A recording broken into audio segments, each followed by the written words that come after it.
नमस्कार। समन्वय साहित्य मंच की ओर से आपका हार्दिक स्वागत और अभिनंदन है। शहीदों की मजारों पर लगेंगे हर बरस मेले, वतन पे मरने वालों का यही बाकी निशान होगा। इस कड़ी में आज हम भारतीय स्वतंत्रता आंदोलन के स्वर्णिम अध्याय चौरी चौरा घटना को लेकर के आपके सामने प्रस्तुत हैं।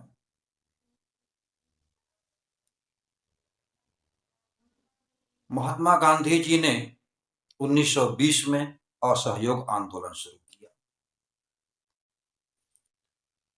यह असहयोग आंदोलन की आग गोरखपुर में भी पहुंची।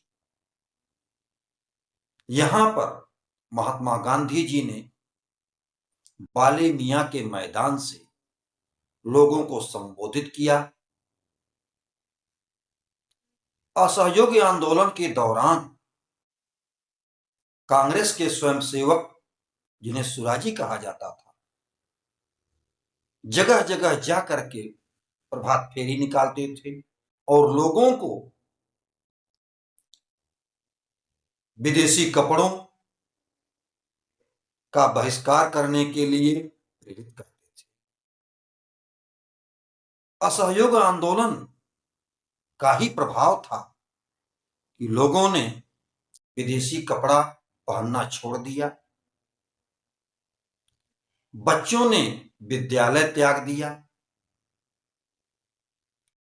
अनेक लोगों ने अपनी नौकरी छोड़ दी, अनेक वकीलों ने वकालत छोड़ दी और यह असहयोग आंदोलन पूरे देश में आग की तरह फैला। इसी बीच गोरखपुर के चौरी चौरा नामक थाने के पास एक बाजार में कांग्रेस के स्वयंसेवक सुराजी लोग जन जागरण कर रहे थे, लोगों को जागृत कर रहे थे। यह समय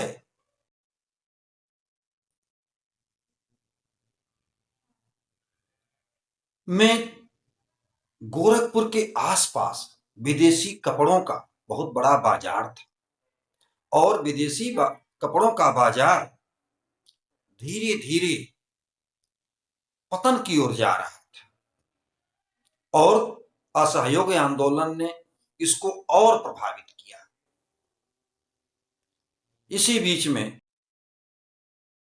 असहयोग आंदोलन के स्वयंसेवक सुराजी लोग प्रभात फेरी निकाल रहे थे। चौरी चौरा के पुलिस ने इन लोगों को रोका। इनमें भगवान दास को पकड़ लिया गया। इनकी गांधी टोपी को पुलिस ने अपने पैरों से कुचल दिया। इससे सुराजी लोग आक्रोशित हो, कुछ लोगों को ले जाकर के थाने में बंद किया गया। आसपास के क्षेत्रों में अफवाह फैल गई कि सुराजी लोगों को मारा पीटा गया और उन्हें थाने में बंद किया गया है। उनको छुड़ाने के लिए अगल बगल से लोग इकट्ठा होने लगे। 4 फरवरी 1922 को लोगों ने थाने को घेर लिया। पुलिस ने गोलियां चलाई, जिससे अनेक लोग मारे गए। इससे आक्रोशित हो भीड़ ने थाने में आग लगा दिया। थाने के अंदर 17 सिपाही जलकर मर गए। एकमात्र सिपाही जिंदा बचकर भाग निकला और जाकर के उसने झंगहा के पास गोरखपुर के कलेक्टर को इसकी सूचना दी। ये इसके बाद मौके पर पहुंच करके पुलिस ने गिरफ्तारी की। इन लोगों को अनेक धाराओं में मुकदमा दर्ज कर जेल में बंद किया गया, अनेक यातनाएं दी गईं। गोरखपुर के तत्कालीन कांग्रेस महासचिव दशरथ द्विवेदी ने गांधी जी को पत्र लिखा और इसकी सूचना गांधी जी को। इससे गांधी जी दुखित व्यथित हुए और उन्होंने 12 फरवरी 1922 को असहयोग आंदोलन स्थगित करने की घोषणा की। उनका कहना था कि अभी तक लोग अहिंसा को सही ढंग से समझ नहीं पाए। असहयोग आंदोलन स्थगित होने से भारतीयों को बड़ा धक्का लगा। मोतीलाल नेहरू, सुभाष चंद्र बोस आदि लोगों ने इसकी आलोचना की। इन लोगों ने कहा कि यदि कश्मीर के एक गांव ने कोई गलती की तो इसकी सजा कन्याकुमारी को क्यों मिलनी चाहिए।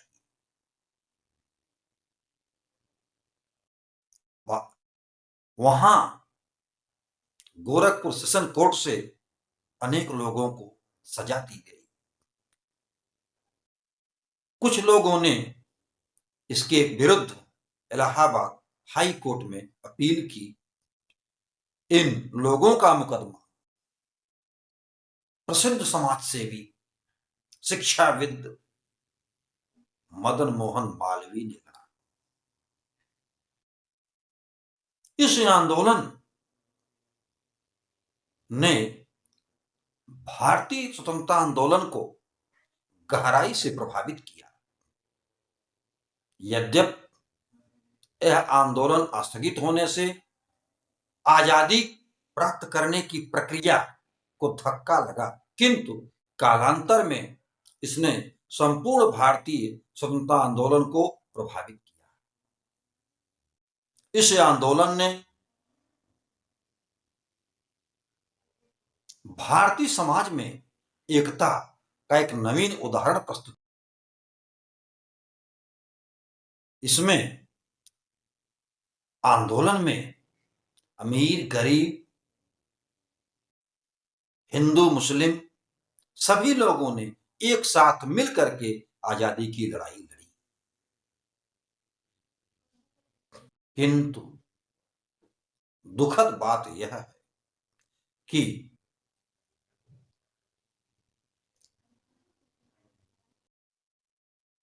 इस आंदोलन के शहीदों को स्वतंत्रता संग्राम सेनानी का दर्जा नहीं दिया गया, जबकि इन लोगों ने आजादी के आंदोलन को बड़ी शिद्दत से लड़ा था और अनेक लोगों ने कुर्बानियां दी थी। इसके साथ साथ यह आंदोलन एक जन आंदोलन के रूप में उभरा था, क्योंकि आसपास के लोग इस आंदोलन में शामिल हुए थे। इस पर कुछ पंक्तियां हैं जिन पर गौर कीजिए। कुछ भगवान समीर जो होते, चौरी चौरा के वीर जो होते, आजादी पहले मिल जाती, असहयोग के तीर जो होते, असहयोग के तीर जो होते। यदि यह असहयोग आंदोलन उस दौरान स्थगित न किया गया होता तो हो सकता है कि भारत 1922 में ही आजाद हो गया होता और भारत को आजाद होने के लिए 25 वर्षों तक 1947 तक इंतजार न करना पड़ता। आज चौरी चौरा घटना की वर्षगांठ पर इस आंदोलन के महान शहीदों को कोटि कोटि नमन, समर्पित श्रद्धा सुमन, कोटि नमन। धन्यवाद।